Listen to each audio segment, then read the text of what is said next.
If you're new to the game, it can be really hard to know where to start when it comes to learning the golf swing. Today we're meeting up with PGA professional Jack Backhouse to see just how he teaches his beginners how to swing the golf club. So if you have someone who's new to the game come for a lesson, how do you go about even starting to kind of teach them how to swing a golf club? The first lesson any golfer has is probably the hardest, because there's so much to the golf swing. It's a never-ending battle that we all sort of fight. It's a tough one. The first lesson is definitely the hardest. Once I've been through the grip and the stance and the posture and stuff, that stuff's relatively easy because we haven't even started moving yet. But once I get a player stood to the ball properly with it, a grip in the fingers and a good stance and all that, what I explained to the golfer that we're trying to do is we're trying to get our hands above but behind the right shoulder to the top of our backswing. And what that'll generally do is that gets a player turning properly, with the hips, with the shoulders, to get to a position at the top where the hands are above but behind the right shoulder. What usually goes wrong at this point is the player will sort of stand up with a high left shoulder, and that makes ground contact very hard. We have to get those hands up and behind the right shoulder whilst pointing our shoulder. Staying in that posture. Absolutely. I would never say we're sort of maintaining the spine angle because we're turning and we're twisting and we're tilting, but what we are trying to do is maintain that inclination to the ball. So if I've addressed the ball this bent over, as I turn, I want to try and maintain that as much as I possibly can, getting our hands up but behind. And what that generally does is it gets people turning, gets the club behind us and gives us a good chance of not sort of chopping it and slicing it and all that sort of stuff. So would you start with full shots, or would you get even people like chipping, hitting half shots? Full speed, half speed, like what's the best thing for someone to kind of do to get that idea of what they're doing? It's different for every person. And there is definitely a theory where people start at the green and work backwards, and they'll learn to putt, learn to chip, learn to pitch and stuff. But my view is people have come to learn to play golf, and the majority of golf is hitting full shots and hitting drivers. That's really what people like to do. So to be honest, the first 5 minutes of a lesson, what I'll do is I'll stand there and there'll be no ball, and we'll probably spend 5 minutes just learning how to turn with our shoulder going down and trying to get our hands in the right position.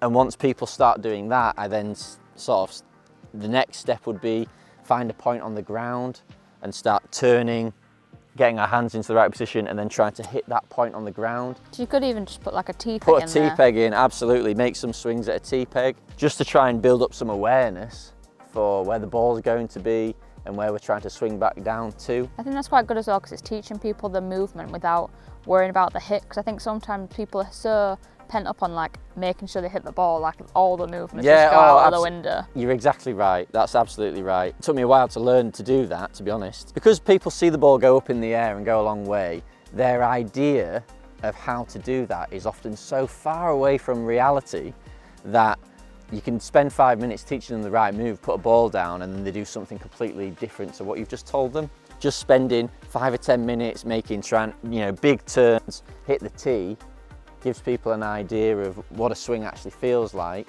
And then when you put a ball down, you say, well, forget the ball's there, try and make the same turn you were just doing, hit the tee, and the ball will hopefully fly off. If you just went straight to hitting balls, what you generally see is people trying to lift the ball in the air, standing up, they top hit loads because they don't understand turning on the same inclination. They'll slice it because they sort of lift their arms straight up. They don't get their arms behind them enough. What kind of club would you be doing this with? Like a mid-iron, like a 7-iron? Yeah, so I like to start with an 8-iron, 8 or a 9-iron, because it's a club that's relatively short in length and it's got plenty of loft. Sand wedges I don't think go far enough, but you can, a beginner can hit an 8 or a 9-iron, anywhere between 50 to 100 yards, and that's quite impressive if you've never hit a ball before. You want to give yourself a chance. People pitch up. I've seen this before. People turn up, never hit a ball before with like a 3-wood, and the head's tiny. It's not got much loft. They can't get it in the air, and you spend 50 balls absolutely depressed, and you never play again. Where you want plenty of loft, a nice short club, you've got a good chance of hitting some shots in the air and enjoying it. So you've mentioned about people trying to kind of use the loft and get the ball so high. Once they've got into that good position back here, what should they be thinking about to kind of do the transition and the downswing well? once a golfer's got to the top and they've got their hands behind them, if they can, the next step for a player is trying to feel like the weight is moving towards their front foot. What we're trying to do is hit the ball, then the ground. We're trying to hit down on the ball, and having your weight on your front foot makes that a lot easier. Because we've got the club behind us on the way back and we shifted our weight forwards, all you're then going to do is swing your arms down, try and hit the tee that the ball sat on, and then turn through. Yeah, I think that's quite a common misconception. Like, people are trying to almost hit the divot and the ball at the same time. That's not how it works. Like, you've got to hit the ball first and then... Absolutely. The deepest part of your divot, or the lowest point in the swing, should be like 3 to 4 inches ahead of the ball. The club's got plenty of loft on. We don't need to help it in the air. We've got plenty of speed, and we're delivering some loft, so we want to be hitting down into the back of the ball. Ball will pop up in the air, no problem. And then once we get to the impact point with our weights left, we've hit the ball, then the ground, you're then just going to turn through, get your right foot up in the air, completely balanced on the front foot with the club somewhere up behind your head. Simple. Pretty simple. Yeah, it's tricky. It's such a complex movement to learn, certainly in your first lesson. The problem is every swing's different. At this stage, every swing's different. So it's really easy to teach someone who's a good player because they swing it the way they swing it, and you're fine-tuning the swing. Where you teach a golfer the first swing, they do one thing, the next swing they do the complete opposite, and they've not noticed that.